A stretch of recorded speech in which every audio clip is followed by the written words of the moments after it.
the seeds of betrayal sprout and infest, bringing about corruption and decay, embedding itself in anything living. Hello everyone, and welcome back once again to Cosy Reads. I hope you've all been keeping well. Welcome to part 10 of the Universe Moulded. We've come a long way to get here, so thank you everyone for joining me on this journey. The aftermath of the betrayal weighs heavy on the minds of the first ones.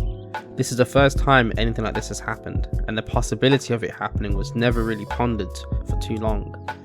This all indicated that there was more to this betrayal, and the first one would find out what that was. As the first one sat in his study, mulling over documents and tomes, trying to decipher any inclination as to what had happened, his wife came into the room. She travelled from her own realm after hearing of the war and the betrayal. She could see her husband deep in thought. Anxiety, worry, confusion, anger, sadness. A plethora of emotions were scanning across his face like a kaleidoscope of his innermost thoughts. It was clear that this was a difficult time for him. And who would blame him? After having war arrive on his doorstep, and then his most loyal followers betray him, what could anyone make of this? But bad time or not, she knew that this was the time when he needed someone by his side. He wouldn't be thinking straight, and so she would need to be his voice of reason. My love, I came as soon as I heard what happened. It is a shame what has happened, and I truly feel for you. We will work this out together. Your mind will not be in the best position to try and process everything right now. Let my mind lend yours to Maid. I will be your voice of reason in this sea of doubt and confusion, she said to her husband. It took a moment for him to respond, but he eventually looked up at her, and she saw it ever more present on his face. The one emotion shining through, above all others, was sadness. His heart was broken. The people that he had come to trust as close as family had betrayed him, and he knew not why. Without a word, she walked over to him and held his head as he cried into her bosom. This moment, it took her back to the First One War, when her husband thought he had lost her. The flood of emotions from him lit a fire in her and allowed her to feel emotions too, or at least feel them more than she ever could before. She knew that in that moment her husband was special, different, unlike other first ones. For some reason her husband was able to feel emotions so strongly and so quickly. Even now, some of the other first ones have never even cried before. They didn't even know how, and yet here her husband was, crying into her. It was enough to make her shed some tears too. He was always hiding his emotions due to being a first one, but her husband related to mortals far more than any first one or god ever could. Was this due to his connection to the mortals? Or was it love and connection to her that caused these emotions? Whatever it was, she was happy to be in his presence, and she always encouraged him to listen to and understand his emotions, control them so that they may better serve him, but allow himself some time to experience them as well. His crying had a certain beautiful sadness to it, and she let him cry for as long as he needed without saying a word.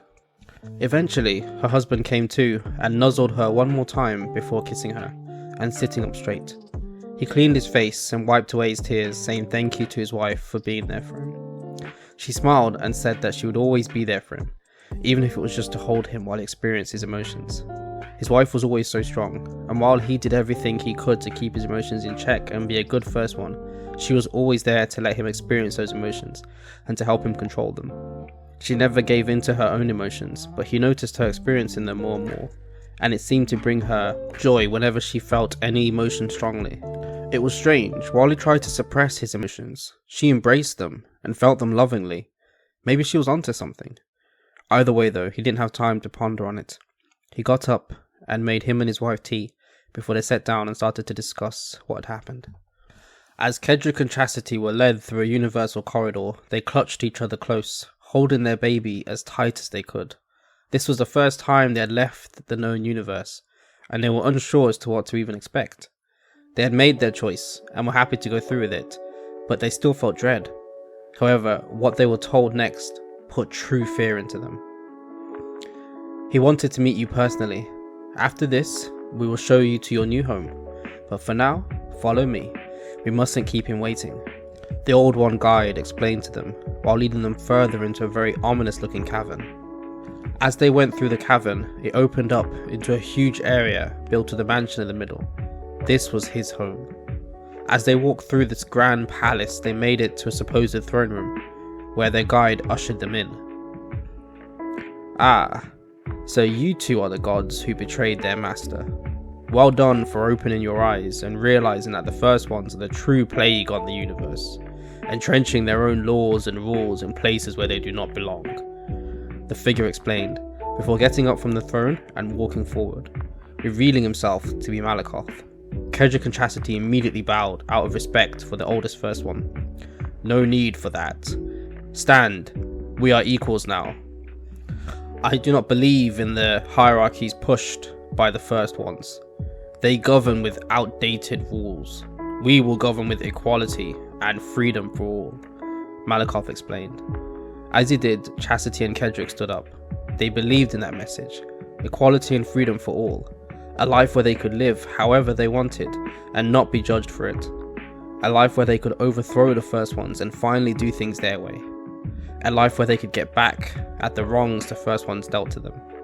Kedric was confused, however. How could Malakoth be standing before him? He was banished eons ago. None of this made sense, but Kedric could see it through either way. He could always bring this up with Chasity later. She was probably thinking the same thing. "Ah, and this must be the child born from anger, deceit, and hope. It will do nicely. With this child, the universe will know corruption, and it will spread, subjugating all those who do not follow our way." As Malakoth said this, he smiled, while the child looked back at him, a certain fire in its eyes. And that brings chapter 10 to an end, and that also brings this series to an end as well. So I hope that you have all enjoyed this series, and I hope that you have all enjoyed this chapter as well. I'll be adding this series to a playlist so it can be easier to watch the whole thing, so look out for that. And let me know what you thought of the series and what are your thoughts on how things have turned out.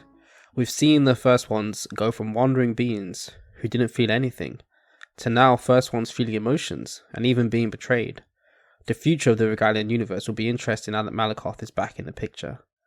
And I wonder how integral to his plans this child will be. Anyway, for the next series, I wanted to do something a bit different. I'll be doing more stories from the Regalian universe, but instead of following the first ones, this series will follow a group of mortals, or a nexus of outliers, as we'll learn more about who they are and what sets them apart. So make sure to tune in again next time to learn more about this weird and wonderful group. But until then, I hope you have all sufficiently warmed up and that this story has brought you some level of comfort. I wish you safe travels on the journey of life, and feel free to come back again whenever you need a new story to warm your day.